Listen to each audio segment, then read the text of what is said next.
दोस्तों नमस्कार। आईसीएस की यूट्यूब ऑनलाइन क्लास में आपका स्वागत है। ये भारत में यूरोपीय कंपनियों के आगमन के बारे में हम लोग पढ़ रहे थे और उसी कड़ी में हम लोग डचों का आगमन, अंग्रेजों का आगमन और पुर्तगालियों का आगमन भारत में किस प्रकार हुआ और उस परिप्रेक्ष्य में भारत की क्या स्थिति, यूरोप की क्या स्थिति, इसके बारे में हम लोगों ने पढ़ा। आज हम लोग पढ़ेंगे भारत में फ्रांसीसी कंपनियों का आगमन। भारत में फ्रांसीसी कंपनियों का आगमन, आधुनिक भारत हम लोग पढ़ते हैं।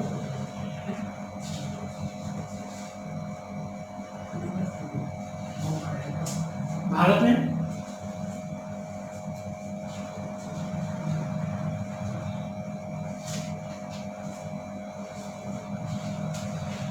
फ्रांसीसी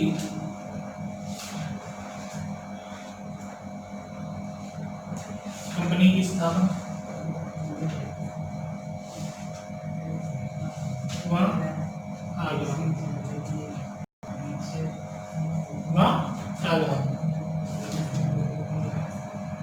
जिस समय भारत में फ्रांसीसी कंपनी की स्थापना हुई उस समय जो फ्रांस था वहां पे लुई 14वां शासन कर रहा था। लुई 14वां वहां पे शासन कर रहा था और लुई 14वां जो था वो बहुत ही महत्वाकांक्षी व्यक्ति था, बहुत ही महत्वाकांक्षी व्यक्ति था और उसको निर्दयी शासक के रूप में भी जाना जाता है। उसको निर्दयी शासक के रूप में भी जाना जाता है।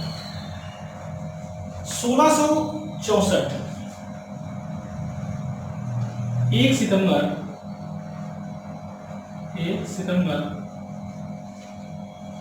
1664 में लुई 14वां शासक कौन था? लुई 14वां। लुई 14वां ने जो थी वो क्या थी? फ्रांसीसी ईस्ट इंडिया कंपनी की स्थापना की। फ्रांसीसी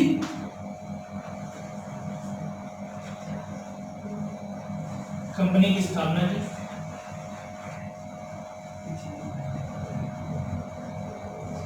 फ्रांसीसी कंपनी की स्थापना की किसने? लुई 14वें ने फ्रांसीसी ईस्ट इंडिया कंपनी की स्थापना की और इसको 1668 में सूरत में स्थापित किया गया। 1668 में सूरत में स्थापित किया गया। आइए जान लेते हैं हम लोग भारत में और भी कंपनियां आई थी। उनमें से 1616 में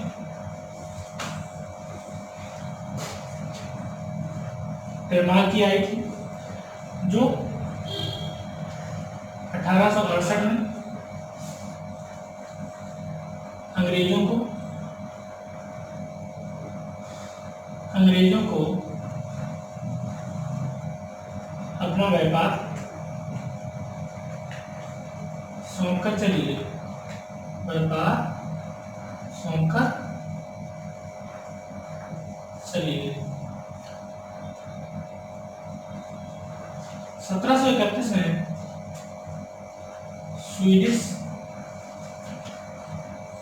स्वीडिश आए जिनका अधिकांश जो व्यापार था वो चीनी क्षेत्र में रहा।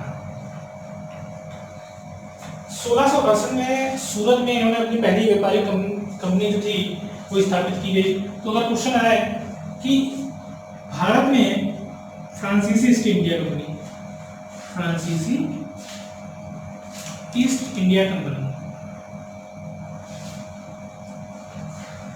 कंपनी कब आई? तो भारत में फ्रांसीसी ईस्ट इंडिया कंपनी कब आई? 1668 में। ये लोग भी अंग्रेजों के ही नक्शे कदम पे चल रहे थे। जिस तरीके से अंग्रेजों ने अपनी पहली जो व्यापारिक कोठी थी वो कहाँ स्थापित की थी? सूरत में। उसी तरीके से फ्रांसीसियों ने भी अपनी व्यापारिक कोठी कहाँ स्थापित की? सूरत में। आगे 1669 में इन्होंने अपनी दूसरी व्यापारिक कोठी मासूलीपट्टनम में खोली। दूसरी व्यापारिक कोठी अंग्रेजों कहाँ थी? मासूलीपट्टनम में। तो इन्होंने भी क्या किया? 1669 में दूसरी व्यापारिक कोठी कहाँ खोली?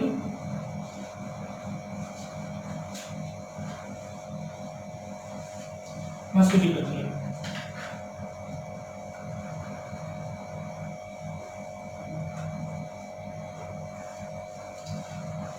और समय के साथ ही 1673 में पांडिचेरी पे कब्जा कर लेते हैं। 1674 में चंद्रनगर पर कब्जा कर लेते हैं और 1723 में यरम में, 1739 कराईकल में यरम, 1739 कराईकल, 1739 में किसमें कब्जा कर लेते हैं? कराईकल में कर लेते हैं। और 1725 में ये माहे पर कब्जा कर लेते हैं। 1725 में किसमें कर लेते हैं? माहे पर।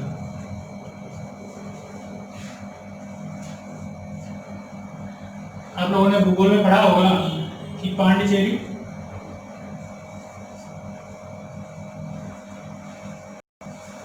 को एक राज्य के रूप में 4 प्रांतों को मिलाकर बनाया गया।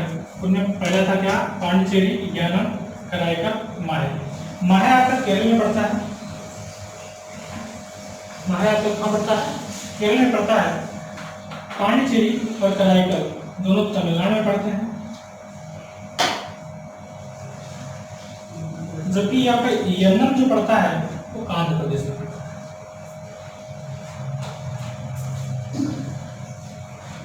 15 अगस्त 1947 में जब भारत स्वतंत्र हुआ, उसके बाद 1954 में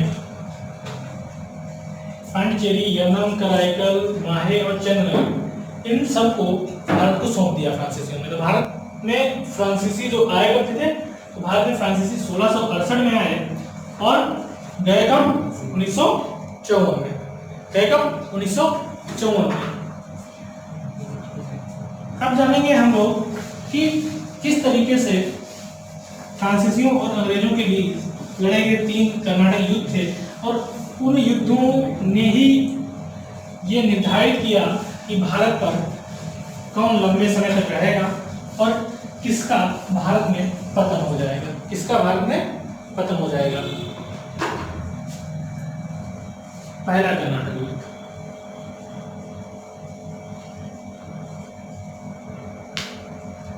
पहला कर्नाटक युद्ध कारण क्या था? अगर हम इसके कारण की बात करें तो ऑस्ट्रिया में उत्तराधिकार युद्ध।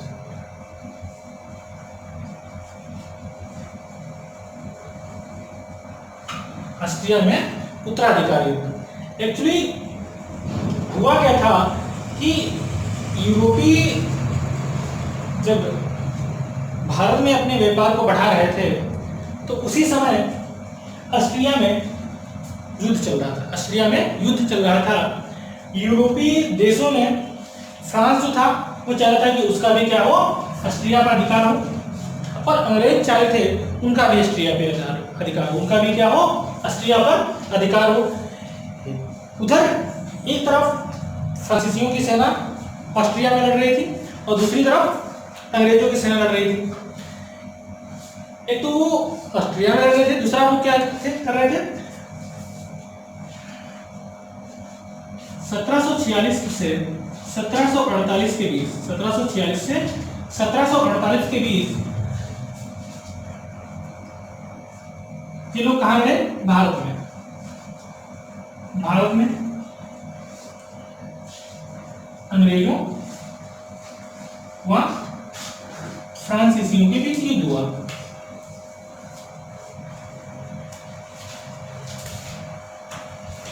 के बीच क्या हुआ? युद्ध हुआ। 1746 से 1748 2 साल ये युद्ध चला और इस बीच यहाँ जो फ्रांसीसियों की तरफ से लड़ रहा था उसमें कौन था? डुप्ले। फ्रांसीसियों की तरफ से डुप्ले लड़ रहा था, जबकि अंग्रेजों की तरफ से फ्रांसीसियों की तरफ से कौन था? ये फ्रांसिस की तरफ था ये फ्रांस की तरफ से था। जबकि अगर अंग्रेजों की तरफ से बात की जाए, अंग्रेजों की तरफ से बात की जाए तो कौन लड़ रहा था? क्लाइव। अंग्रेजों की तरफ से क्लाइव लड़ रहा था। इस युद्ध जब ऑस्ट्रिया में उनका संघर्ष विराम हो गया, ऑस्ट्रिया में वो युद्ध रुक गया, तो यहाँ पे इन्होंने युद्ध को क्या किया? रोक दिया। ये जब उन्होंने युद्ध को रोका तो इन्होंने एक संधि की। जब इन्होंने युद्ध को रोका तो उन्होंने क्या किया? एक संधि की। उस संधि का नाम क्या था?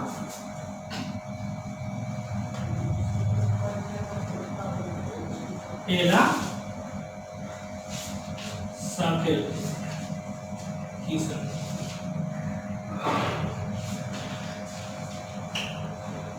ये कब हुई? ये हुई 1748। तो 1748 में एला साफेल की संधि हुई और इस संधि के बाद ही क्या हुआ? युद्ध था वो समाप्त हो गया। किसके बीच? अंग्रेजों और फ्रांसीसियों के बीच। अंग्रेजों और फ्रांसीसियों के बीच पहला कर्नाटक युद्ध हुआ। ये कब से कब तक चला? 1746 से 1748 के बीच चला। इसका कारण क्या था? ऑस्ट्रिया में युद्ध चल रहा था, वहां पर सत्ता को स्थापित करने के लिए। उसी के कारण यहाँ पे भी क्या हुआ? भारत में भी अंग्रेजों और फ्रांसीसियों की जो सेना थी वो आपस में क्या हुई? लड़ी। और इस युद्ध में कोई विशेष किसी की जीत और हार नहीं निश्चित हुई। इस युद्ध में कोई भी विशेष इस युद्ध में किसी भी वर्ग की हार या जीत जो है वो निश्चित नहीं हुई। सामान्य तरीके से युद्ध लड़ा गया और युद्ध बीच में ही चल रहा था। तभी क्या हुआ? बीच में चल रहा था तभी क्या हुआ? ये संधि हो गई, जो कि ऑस्ट्रिया में जो उत्तराधिकारी युद्ध चल रहा था वो समाप्त हो गया। उत्तराधिकारी युद्ध चल रहा था वो क्या हुआ? समाप्त हो गया। और उसके बाद इस युद्ध के बाद क्या हुआ? इस युद्ध के बाद मद्रास का जो क्षेत्र था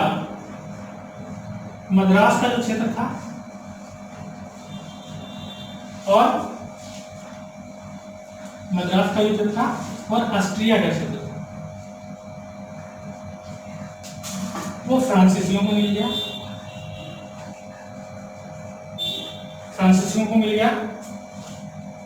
जबकि यूएसए का जो क्षेत्र था वो अंग्रेजों को मिल गया।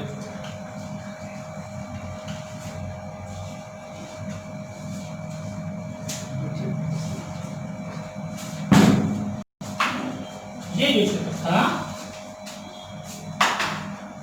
ये किसको मिल गया? अंग्रेजों को मिल गया। जबकि यूएसए का जो क्षेत्र था किसको मिल गया? फ्रांसीसियों को मिल गया।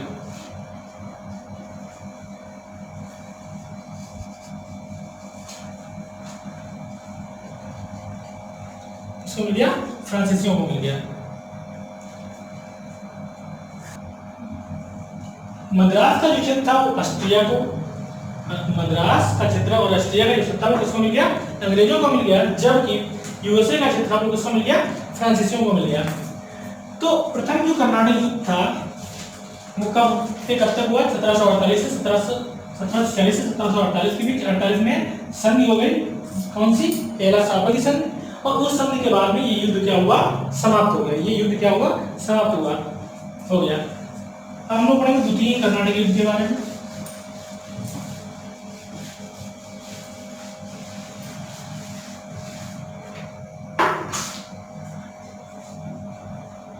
द्वितीय कर्नाटक युद्ध, इनको अगर आ जाएगी आंग्ल कर्नाटक युद्ध, आंग्ल फ्रांसीसी युद्ध, तो आंग्ल का मतलब अंग्रेज। द्वितीय कर्नाटक युद्ध किसके किसके बीच में होगा? पहले तो ये अंग्रेज थे। एक गुट किसका था? अंग्रेज थे। और अंग्रेजों के साथ में कौन था? हैदराबाद प्लस कर्नाटक। एक तो ये गुट था। दूसरा गुट था फ्रांसीसी थे। दूसरा गुट था उसमें कौन था? फ्रांसीसी थे। प्लस हैदराबाद के कुछ शासक थे व कर्नाटक के कुछ शासक। फ्रांसीसी थे, हैदराबाद के शासक थे और कर्नाटक के शासक थे। ये युद्ध जो था ये कब से कब तक चला? 1749 से 54 के बीच चला। 1749 से 1754 के बीच चला। इसमें था क्या मुख्य था? जो फ्रांसीसी क्षेत्र था, जो फ्रांसीसी लोग थे वो हैदराबाद व कर्नाटक के कुछ शासकों का साथ दे रहे थे, जबकि अंग्रेज लोग है वो क्या कर रहे थे? वो भी हैदराबाद व कर्नाटक के कुछ शासकों का क्या कर रहे थे? साथ दे रहे थे। ये युद्ध चलता रहा और इस युद्ध में कभी डुप्ले हार रहा था, ये फ्रांसीसियों की तरफ से कौन था? डुप्ले, जबकि अंग्रेजों की तरफ से कौन था? क्लाइव। कभी डुप्ले हार रहा था तो कभी क्लाइव हार रहा था। और इस तरीके से ये युद्ध लगातार 5 वर्षों तक चला। ये युद्ध लगातार कितने वर्षों तक चला? 5 वर्षों तक चला। 1755 में इस युद्ध की समाप्ति पांडिचेरी की संधि के साथ हुई। पांडिचेरी की संधि के साथ समाप्ति कैसे हुई?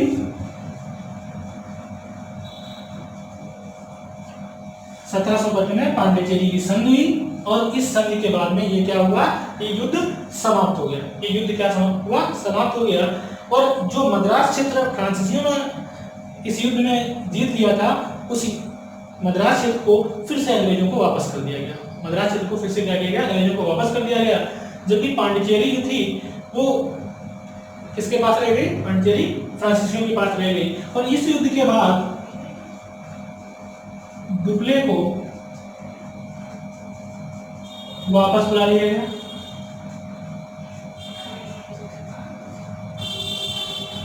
डुप्ले को क्या किया गया? डुप्ले को वापस फ्रांस बुला लिया गया। डुप्ले को क्या किया गया? वापस फ्रांस बुला लिया गया। तो दूसरा जो कर्नाटक युद्ध हुआ कब से कब तक हुआ? तो 1749 से और 1754 के बीच में हुआ। इसका कारण क्या था? अगर कारण की बात करें तो हैदराबाद व कर्नाटक में द्वंद्व चल रहा था। एक तरफ फ्रांसीसी हैदराबाद और कर्नाटक के कुछ शासकों के साथ दे रहे थे, दूसरी तरफ अंग्रेज हैदराबाद व कर्नाटक के कुछ शासकों का साथ दे रहे थे। जहां पर हैदराबाद की सेना, हैदराबाद के शासक, दूसरे हैदराबाद का एक शासक होता था, उस शासक के साथ जहां पर दूसरा जो हैदराबाद का शासक होता था सेना जाती थी, तो फ्रांसीसी सेना भी उस शासक के साथ जाती थी। तो इस तरीके से क्या होता था? फ्रांस भी कहीं ना कहीं साथ दे रहा था। घर में ही लड़ाई हो रही थी और उस घर में तीसरा व्यक्ति दोनों तरफ से आके साथ दे रहा था। मान लिया कि अगर बहस छिड़ जाए उत्तर प्रदेश और उत्तराखंड की राज्य बनने की, और उसमें कोई तीसरा राज्य आए या चौथा राज्य आए, तो एक राज्य दूसरी राज्य की क्या करने लगे? मदद करने लगे, उसमें वोट देने लगे। तो क्या होगा? एक तरीके से कि घर में लड़ाई हो रही है तो दूसरा अगर कोई व्यक्ति आता है तो कहीं ना कहीं वो लड़ाई बढ़ जाती है। वही कारण यहाँ पर हुआ कि घर में लड़ाई हो रही थी दो भाइयों में, और तीसरा व्यक्ति कौन आया? एक तरफ फ्रांसीसी तीसरे व्यक्ति बनकर आया, दूसरी तरफ अंग्रेज आया। बस तरीके से ये विद्रोह जो था ये 5 वर्षों तक ये युद्ध जो था वो चलता रहा। इसकी समाप्ति हो गई 1755 में पांडिचेरी की संधि के साथ। हम लोग पढ़ेंगे तीसरा जो युद्ध हुआ था उसके बारे में। अभी तक क्या क्या आपने पता चला? पहला कर्नाटक युद्ध, पहला कर्नाटक युद्ध अगर बात किया है तो उसके कारण भी क्या था? कारण क्या था? ऑस्ट्रेलिया पर उत्तराधिकार, और चला कब से कब तक? अगर वर्ष की बात करें तो ये 1746 से 1748 के बीच चला। 1748 में क्या हुआ? संधि हो गई एला साफ्टर की,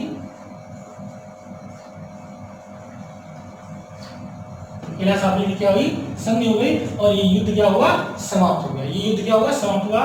फिर क्या हुआ, द्वितीय युद्ध हुआ, द्वितीय कर्नाटक युद्ध हुआ।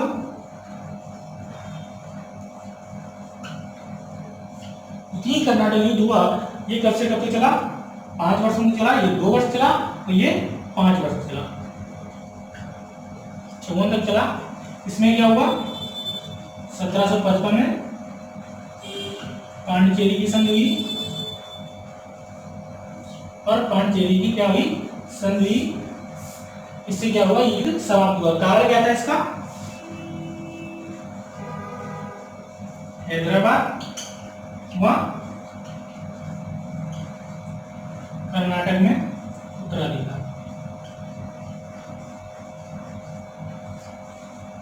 अब हम लोग पढ़ेंगे तृतीय कर्नाटक युद्ध। अब हम लोग क्या पढ़ेंगे, तृतीय कर्नाटक युद्ध।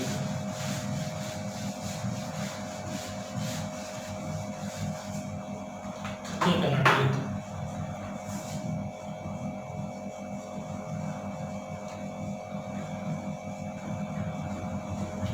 सप्तवर्षीय युद्ध।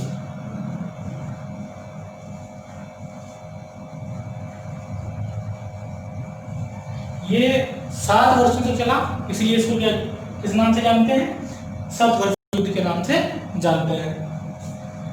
क्या हुआ था, 1756 से 1763 के बीच ये 7 वर्षों तक चला। कब तक चला, 7 वर्षों तक चला। तो ये युद्ध जब चल रहा था, एक तरफ ये भारत में सेनाएं लड़ रही थी फ्रांस की और अंग्रेजों की, दूसरी तरफ यूरोप में भी युद्ध चल रहा था। दूसरी तरफ कहाँ चल रहा था, यूरोप में भी ये युद्ध चल रहा था, और यूरोप में भी फ्रांसीसी सेना थी और एक तरफ किसकी थी, अंग्रेज सेना थी, आपस में लड़ रही थी। आपस में क्या हो रही थी, लड़ रही थी। 1760 में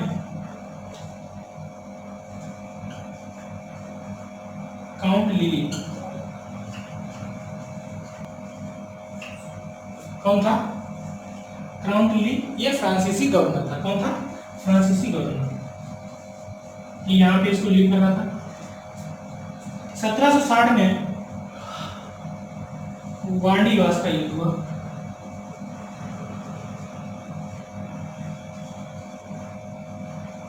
का युद्ध हुआ, इसका युद्ध हुआ 1760 में, वांडीवास का युद्ध हुआ। और इस वांडीवास के युद्ध में किसकी पराजय हुई, इस वांडीवास के युद्ध में पराजय हुई किसकी, फ्रांसीसियों की। काउंट लिली कौन था, काउंट लिली एक फ्रांसीसी गवर्नर था। तो वांडीवास का जो युद्ध है, ये अक्सर एग्जाम में पूछा गया है, कई बार एग्जाम में ये आया है, बहुत ही इंपॉर्टेंट। 1760 में हुआ, किसके बीच में हुआ, फ्रांसीसियों के बीच में और अंग्रेजों के बीच में। और इसमें किसकी पराजय हुई, फ्रांसीसियों की। किसकी पराजय हुई, फ्रांसीसियों की। विजय किसकी हुई, अगर बात की जाए तो विजय किसकी हुई, अंग्रेजों की। विजय किसकी हुई, अंग्रेजों की। वांडीवास के युद्ध के बाद जब फ्रांसीसी जो थे वो हार गए, अब फ्रांसीसियों के कहीं ना कहीं जो थे पैर को उखड़ने लगे, फ्रांसीसियों के कहीं ना कहीं पैर उखड़ने लगे। और इसी युद्ध के बाद ये निर्धारित हो गया कि लंबे समय तक भारत में अगर कोई शासन कर सकता है तो वो कौन कर सकता है, अंग्रेज कर सकते हैं। कौन कर सकता है, अंग्रेज कर सकते हैं। और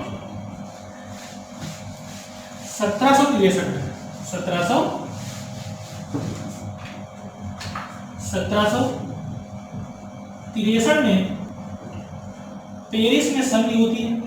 पेरिस में क्या होती है, संधि होती है। और इसी संधि के साथ भारत में भी युद्ध चल रहा था, तृतीय कर्नाटक युद्ध, उसकी समाप्ति हो जाती है। इस संधि के बाद क्या हुआ, तृतीय कर्नाटक युद्ध की क्या हुई, युद्ध की समाप्ति हो गई। और फ्रांसीसियों का भारत से बिल्कुल ही क्या हुआ, सफाया हो गया। कुछ क्षेत्रों पर वो शासन करते रहे, अदरवाइज उनका जो शासन था वो विस्तारित रूप नहीं ले सका भारत में। उनका जो शासन था वो विस्तारित रूप भारत में नहीं ले सका। तो आपने क्या क्या जाना, जरा इसको एक बार समराइज करते हैं। 1764 में कंपनी की स्थापना होती है लुई 14वां द्वारा। 1768 में सूरत आती है और पहली कोठी भारत में बनती है। पहली कोठी कहाँ बनती है? भारत में।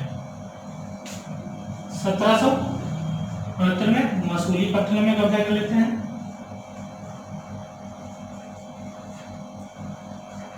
1773 में पांडिचेरी पे कब्जा कर लेते हैं। 1774 में चंद्र नगर पे कब्जा कर लेते हैं।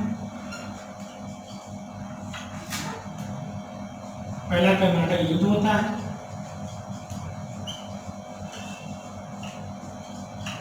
1746 से 48 के बीच केला सातों की संधि होती है और ये युद्ध क्या होता है? समाप्त। 1748 में केला सातों की संधि होती है। युद्ध क्या होता है? समाप्त हो जाता है। द्वितीय कर्नाटक युद्ध होता है, कब होता है? 1749 से 1754 के बीच 5 वर्ष चला। तो ये इसकी समाप्ति से हुई पांडिचेरी की संधि से। पांडिचेरी की संधि से इसकी समाप्ति हो गई। और तृतीय कर्नाटक युद्ध कब होगा? 1756 से 63 के बीच और इसकी समाप्ति किससे हो गई? पेरिस की संधि से।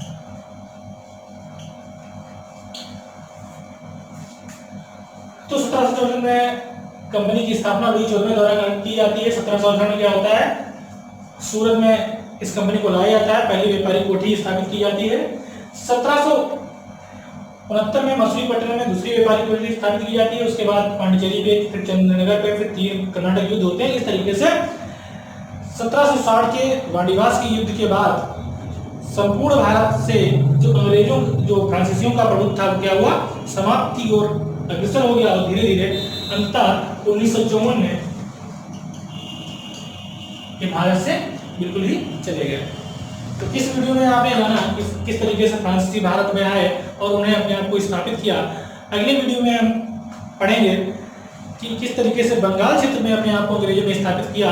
अब जितना भी वीडियो आएंगे वो अंग्रेजों ने किस तरीके से भारत में रहकर शासन किया और यहाँ के राजाओं को कैसे लड़वाया, फूट डालो और राज करो की नीति किस तरीके से इन लोगों ने चलाई, उसके बारे में हम लोग पढ़ेंगे। आईसीएस कोचिंग की तरफ से आपको लगातार वीडियो प्रोवाइड किए जा रहे हैं, तो वीडियो को लाइक करिए, सब्सक्राइब करिए। बहुत बहुत धन्यवाद।